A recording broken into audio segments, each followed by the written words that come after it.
Guys, સો હું આવી ગઈ છું મારા મામાના ઘરે. જ્યારે અમે નાના નાના હતા, મીન્સ કે 2 વર્ષ 3 વર્ષના, ત્યારથી અમે અહીંયા આવીએ છીએ.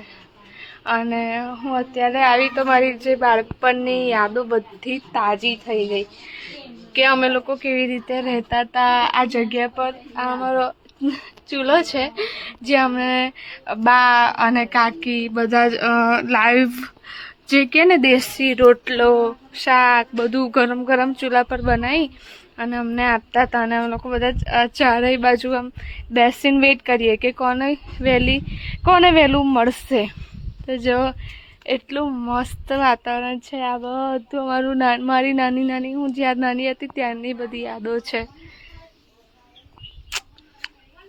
અને બધી યાદો મારી બધી તાજી થઈ ગઈ છે. હું અત્યારે આવી ગઈ, ભલે ને આપણે અત્યારે મોટા થઈ ગયા, આપણે પણ નાના નાના બચ્ચા આવી ગયા, પણ જ્યારે આપણે આપણું બાળપણ મીન્સ કે અહીંયા જોઈએ, અહીંયા આવી તો મને બધું જ મેમરી હવે તાજી થઈ ગઈ કે હું આવી રીતે નાની હતી તો આવી રીતે હું રહેતી હતી.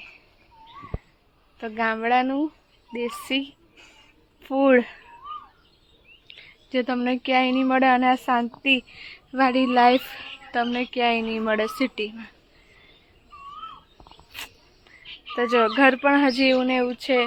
તો હું બધું એક એક વસ્તુ જોઉં છું અને બધું યાદ કરું છું, મારા નાનપણની યાદો તાજી કરું છું.